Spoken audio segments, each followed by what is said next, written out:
Haven't found any. A lot of fish up shallow right now. I haven't fished shallow yet.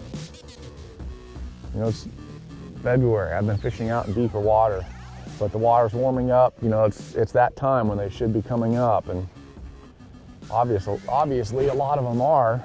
I just haven't really figured out yet exactly how to get them to fire. For the sake of what the bottom looks like in this flat, I'm going to cut off the 1.5D, or sorry, the 1.5 square bill. Okay, let's look at what we got going on here. Got Ghost Minnow LV 100 and a red LV 100. I'm going to get both out. So I'm going to fan cast all across this flat with this LV 100. It's better for that real shallow water. A lot of times I don't just do a straight retrieve on a lipless. A lot of times I kind of feather it a little bit. The other thing I'll do is actually fish it on the bottom. It's on the bottom, you know, pump it a little bit where it's, every time I drop it, it hits the bottom. Looky there. Oh, I lost him. Oh boy. I threw that thing out there and I hopped it about 2 times and I lost him. That looked like a good one too. I saw him flash. Interesting. Okay, well, let's see. Oh man, that was a nice one.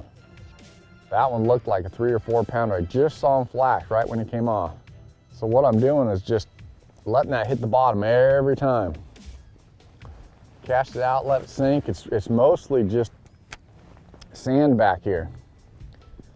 You know, there are some sticks I'll snag here in a little bit probably, but the whole trick is just almost like fishing a jig, a real fast jig. Just let it hit the bottom, pull it, hop it, let it hit the bottom, hop it, let it hit the bottom. A lot of times you don't even feel the bite. You go to hop it and he's on there. Sometimes though you hop it and you watch your line go tink.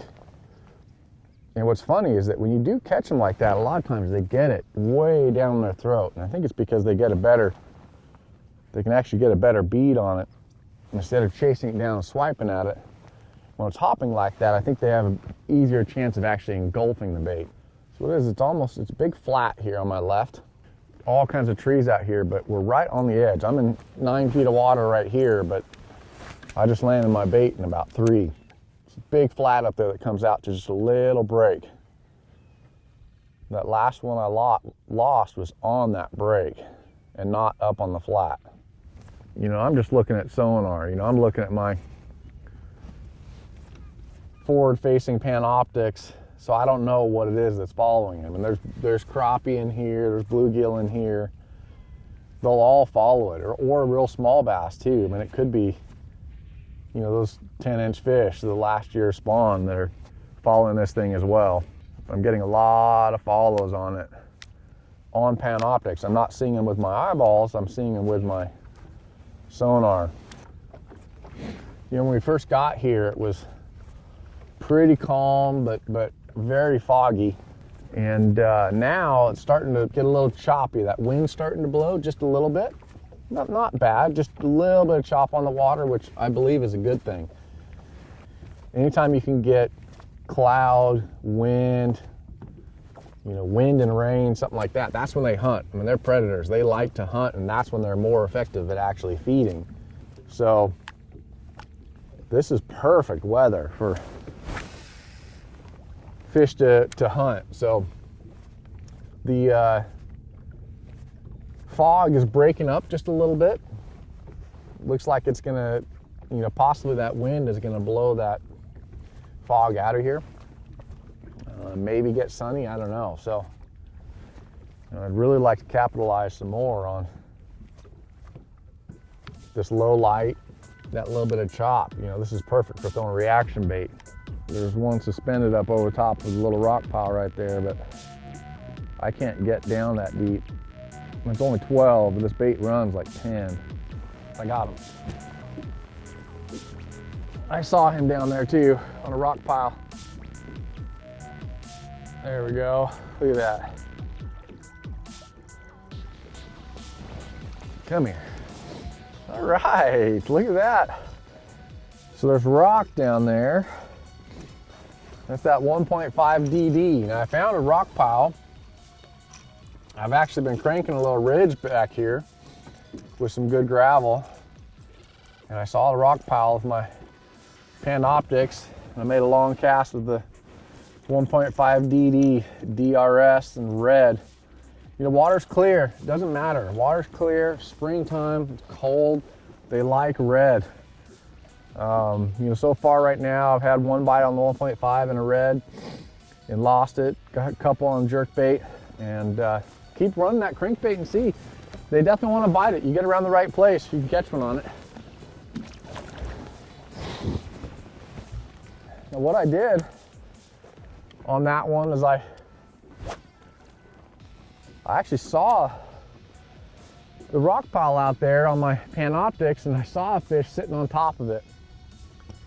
And I was a little worried that I was too close to it. I just, you know, backed off of it really fast, made a long cast, and tried to get that bait down as deep as I could. In fact, I really need a 2.5 to get it all the way down there. Now the other thing I'm gonna do is I'm gonna throw that lipless out there and let it sink all the way to the bottom and get it down there, because I think there's more fish there. I mean, I got one cast down there. I didn't even hit the rock with my 1.5 and he bit it. So you really, I want that bait bouncing off the rock. That's when you catch them. So if I can get, in fact, I'm gonna do it right now. I'm gonna take that LD,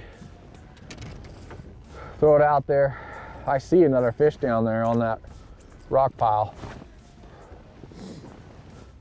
Let that LV get down to the bottom. It's not that deep, it's only in about 12 feet of water.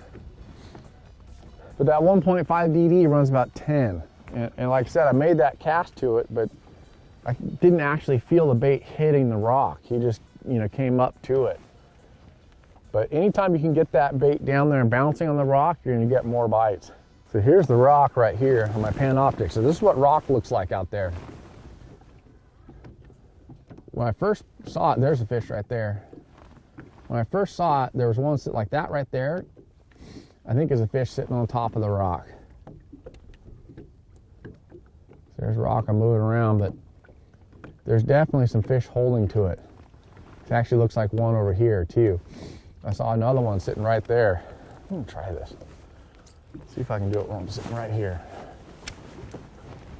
Point stuff out while I have a bait down there. It's easier if I can point to it. Right there.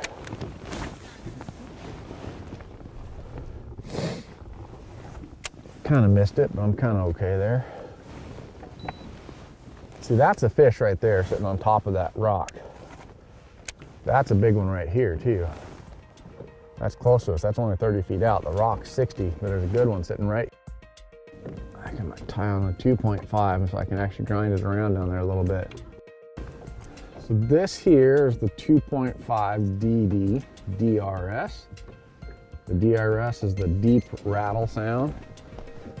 And I like to throw this on an 8-foot crankbait rod that I designed for Daiwa. It's the Tattoo Elite 8-foot glass rod that you can cast it so much farther than, you know, a shorter rod. Now a bait, I'm gonna, you know, get down a little deeper. This bait is like a, you know, 12-foot running bait, but with that 8-foot rod and a Tattoo Elite reel, I mean, I can get that thing down to 13, 14, no problem. So, you know, the longer it's in the strike zone, the better. The longer, you know, the farther the cast you make, the deeper it'll go. But good shad pattern, pearl threadfin shad. I've got this rock pile out here. I was able to catch one off of it with the 1.5 DD, but it didn't quite get down there. So I'm gonna see if I can get this thing down there, burn it across the top of that, maybe catch one. If not, I'll keep moving around, but at least, you know, I didn't even have one to get down into that 13, 14 foot zone. I've really been keying on that 2 to 10. You can see all the rock out there on that, on my Panoptic, so I can kind of move my way around and find the little corners to this thing. Yeah, I can tell right now that the rock pile runs kind of this way, and it's 50 feet out there. You make a 100-foot cast or more, I can get that bait down there. When it bounces off the rock, I definitely want to pause it. You know, lots of hesitation when you're running that crankbait out there. It's, especially when it's cold, you know, it seems like you get a lot of those hesitations and those fish are more likely to bite it. I think they'll follow it a little bit, and then when it pauses, that's when they kind of run into it. When they run into it, they have no choice but there, right there, I hit the bottom. Oh man, I felt like one had it. I thought one had it there. I bumped the rock and paused it. When I started it back up, it was heavy for a second. 2.5 DD.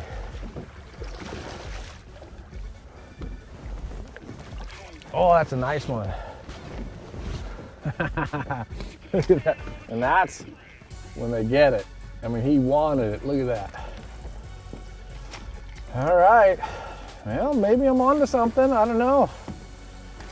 You know, 1.5, 2.5. Jerk bait so far. That's a better one there. That's a 3-pounder. But smoked it. Now that one bit it kind of early on the cast. I threw it out there and it didn't get very far and he smoked it. So maybe there's a couple of them out over there. I gotta get some casts out there pretty quick, see if I can get another one. Just for how hard you hit it and how quick you hit it, I think there might be more down there. That's nice. So originally what happened, I've been fishing at 1.5 and I was following a break, a gravel break, and I saw a rock pile on my Panoptics out there. I threw the 1.5 to it. I really wasn't expecting to get a bite because the rock pile was in about 12, 13 feet and that 1.5 only goes about 10. So I really wasn't expecting anything to happen. I go, you know what, I need to try on that 2.5 to see. And threw it on a couple rock piles now, nothing, and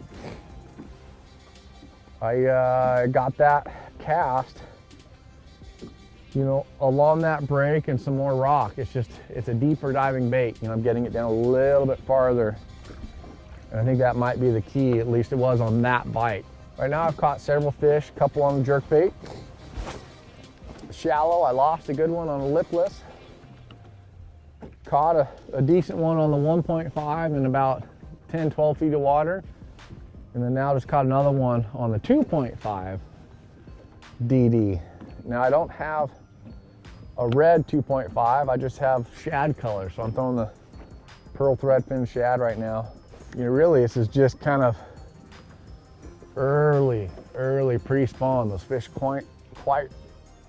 aren't quite up yet. They're trying to.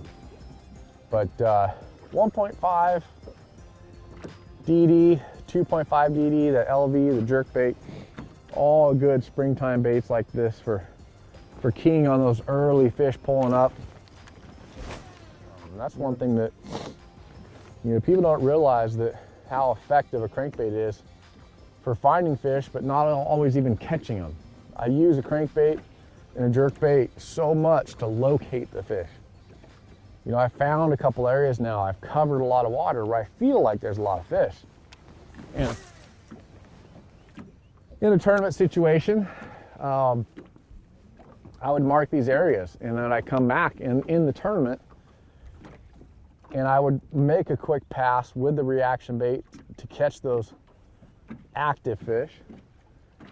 and then I'll immediately slow down and throw some sort of a worm or a jig on top of them and catch them that way too. But I would have never have found those fish if it wasn't for, you know, crankbait or a jerkbait.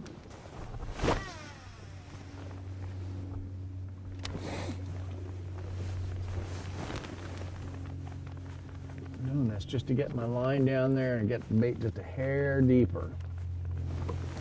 The top of that rock pile is 14. I'll end up doing this a lot. You know, I throw the reaction bait, I'll throw the jerk bait, I'll throw that crankbait for, you know, 75% of the time, and it finds those fish. It catches those active fish off a spot and helps you find that spot.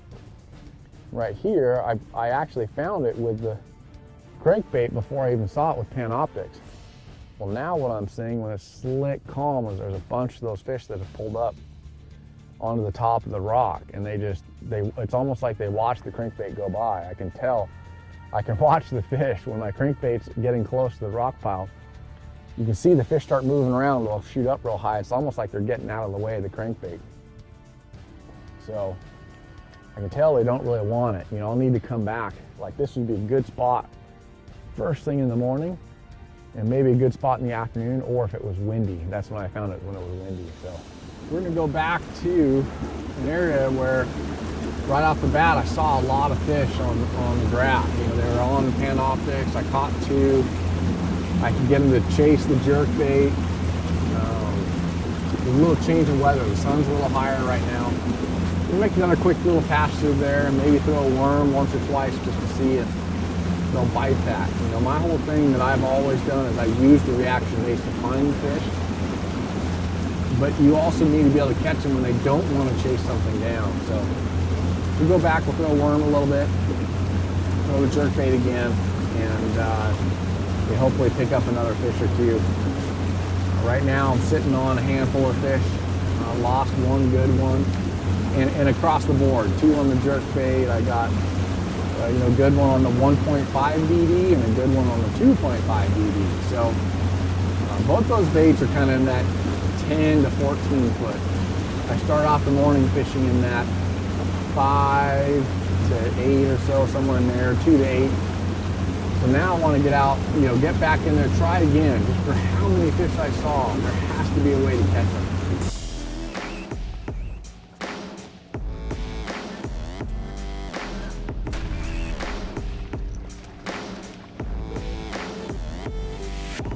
Looky there.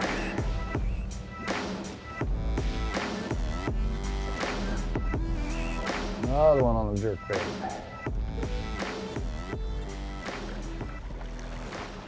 Haha! Look at that. Now, what I did that time is I found these fish earlier, caught one here, had them chasing the jerkbait. I took my time right here. I made a lot of casts. Now this time, it's with the bluegill color. This is the BE gill. And I don't know if that was the trick that got him to bite, or if it was just to slow down. You know, I came back to him and just slowed down a bunch. Fished it really slow, let it pause for a long time. You're like, that stuff, when they're really cold like this, they like it kind of being in their face instead of darting by. The longer you can pause it, the better the odds are of catching them. But lightning pointer, BE gill, caught another nice one there. This is exactly where I caught my first one. And what I noticed, there's a lot of fish here. So what I did is I came back to them and I wanted to fish slow. And I've made quite a few casts without moving the boat. But the thing that I did when I got that one to bite is I had some longer pauses. You know, I counted about 4 or 5 before I twitch it again. Count to about 2 or 3, go again. Count to, 5 again. Letting it pause, letting it sit there for longer, and I was able to pick that fish up. You know, the one reason I really like the lightning pointer is it really has 2 different actions to it. A lot of jerkbaits really only have one action, and that's that hard side-to-side snap. And I've always liked the lightning pointer because it has that side-to-side snap. But the other action that it has is the bait wobbles back and forth. So instead of just going like this, it goes like that. It goes like this. It has that shimmy to it. So it has two different actions to it. And because of the weighting in here, it won't only go left, right, but it'll go left, it'll go up, it'll go down, it'll go right and left, up, down. You know, it's real erratic all over the place, but every time it's doing that, it has this wobble to it. And a lot of jerk baits don't have that. The lightning pointer does. And it's one of my favorite jerk baits for that reason only. It has multiple actions to it. So it's still, you know, tough spring day, pre-spawn, early pre-spawn. I mean, it's basically winter still. These fish are slowly starting to come up, but you know, you just got to chip away at them. We've caught several now. I lost one. I had a couple good ones chase, try to get the bait. So I'm kind of happy with what's happening so far, and I like the fact that I was able to find this area. I found this one little lane between some trees where I could see a lot of fish on Panoptics. And, you know, caught one. I could see him chasing my jerkbait, but not a lot of fish, but I left and came back and immediately caught that one. You hadn't found any?